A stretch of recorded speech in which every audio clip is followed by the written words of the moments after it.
네, 남편이 쓰러진 건 지난해 5월이었습니다. 아내는 5월 27일에 집에서 남편이 쓰러졌다고 하면서 119에 신고를 했고요.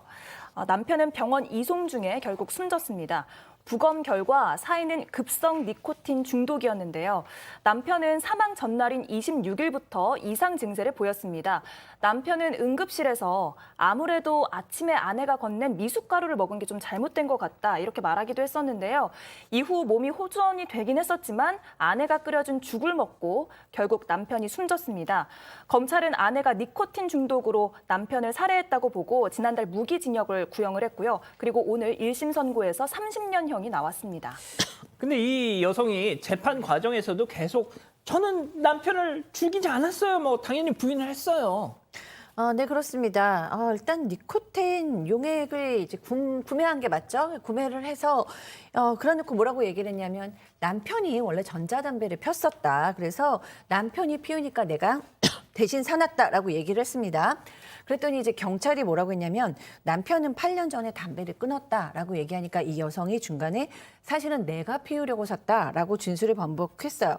근데 이 남편이 2개월 전에 극단적인 선택을 시도했었다는 거예요. 그리고 휴대전화에서 자살이라는 그런 단어를 검색한 기록도 있고 게다가 지금 아내가 뭐라고 얘기했냐면 나 생명보험 가입했던 거 잊고 있었다라고 얘기를 하면서 어쨌든 이건 사고사다라고 주장을 하고 있다고 합니다. 자, 일단 저렇게 뭐 이런저런 반론을 펴고는 있지만 검찰은 아니다. 저 부인이 남편을 살해했다. 이렇게 판단을 그렇죠. 했죠. 그 이유가 뭡니까? 일단은 이렇게 살인죄의 혐의를 둔 건데 살인을 하는 게 일반적으로 뭐 흉기를 썼으면 눈에 보입니다. 뭐 그런 걸 통해서 뭐 진술이라든지 그런 어떤 인과관계를 지금 확인하고 증거가 있는 건데 이 사건은 니코틴 원액을 어디에 태워서 먹였는데 그 중간 과정이 지금 다 생략이 돼 있어요. 예. 그러다 보니까 검찰 수사기관 입장에서는 동기가 가장 중요해요. 왜 그렇게 했을까? 지금 나오고 있죠. 며칠 전에 니코틴 용액 구매했던 거 확인됐습니다. 자, 주변인 진술. 부부가 평소 많이 싸웠대요. 그리고 돈 때문에 싸웠고 1억 정도 빚이 있었다는 거고요. 남편 명의로 1억 8천 보험이 가입이 돼 있었고 내연남도 존재했는데 이 남편이 담배를 끊은 지가 한 8년 정도 됐다고 합니다. 이런 것도 어떤 갈등적인 정황, 이 갈등적인 정황과 더해서 보험금, 또 내연남 이게 혹시나 살인죄의 동기가 된 게 아니냐라고 판단을 했고요. 그래서 미숫가루에 원액을 섞여서 살해를 했을 것이다라는 게 검찰의 주장이고 무기징역을 구형을 했습니다. 자, 여기서 두 번째 사건 체크포인트 짚어보죠.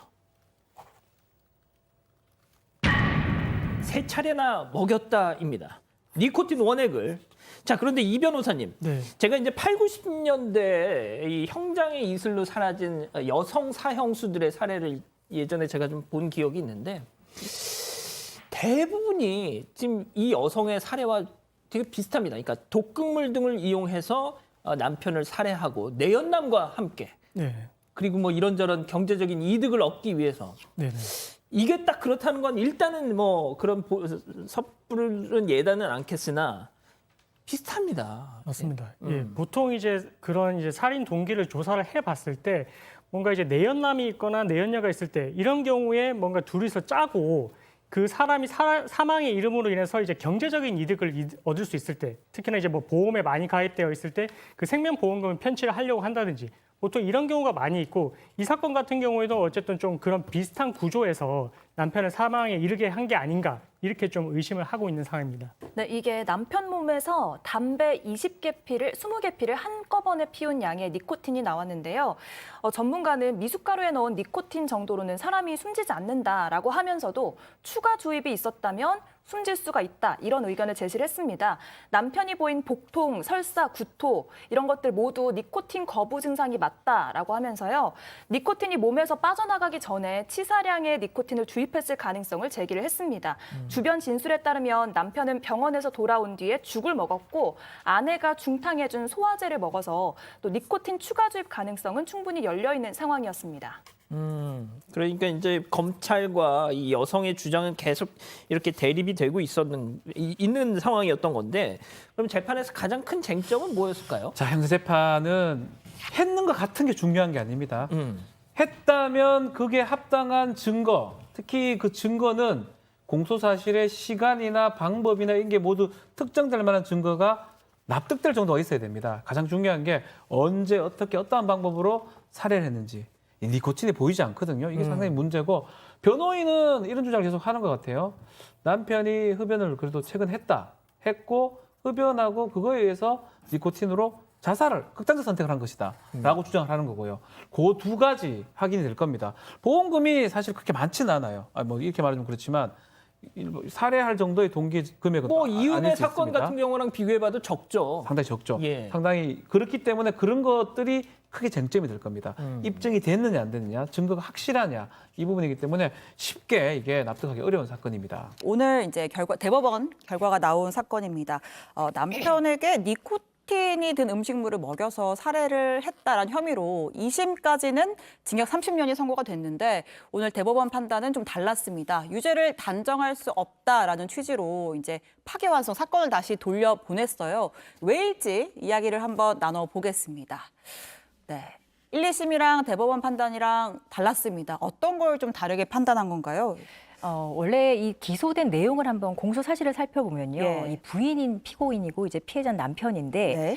남편 출근길에 미숫가루에 그 니코틴 원액을 넣었다. 네. 그리고 저녁에 흰죽을 만들어서 거기도 니코틴 원액을 또 먹였다. 네. 그래서 남편이 극심한 흉통을 호소하고 119에 실려가서 병원에 치료를 받거든요. 네. 그런데 좀 회복이 돼서 집으로 다시 돌아옵니다. 예. 그런데 집으로 돌아온 남편에게 그 다음날 새벽에 1시경에 찬물을 이렇게 건네면서 그 찬물 안에 또 니코틴 원액을 넣었다. 그래서 결국에는 이 피해자가 새벽 3시에 사망을 하거든요. 네. 이런 내용으로 이 피고인이 기소가 되었었는데요. 네. 1심에서는 이 모든 행위가 다 인정이 돼서 유죄 판결이 났고요. 그러니까 미숫가루랑 흰죽, 흰죽이랑 찬물. 찬물 세 네. 개에 니코틴을 다 넣었다라고 네. 1심은 받고 네, 예. 2심에서는 마지막에 찬물에다가 넣은 그 네. 행위만 인정이 되고 미숫가루와 흰죽 부분은 인정이 안 됐습니다. 안 됐고요. 그리고 이번에 이제 판결이 난 대법원에서는 이 찬물까지도 사실은 이게 직접적인 증거는 좀 부족한 상황인데 그렇다면 이렇게 좀 의심스러운 정황만 있는 상태에서 네. 이게 과연 이 사람이 그 찬물에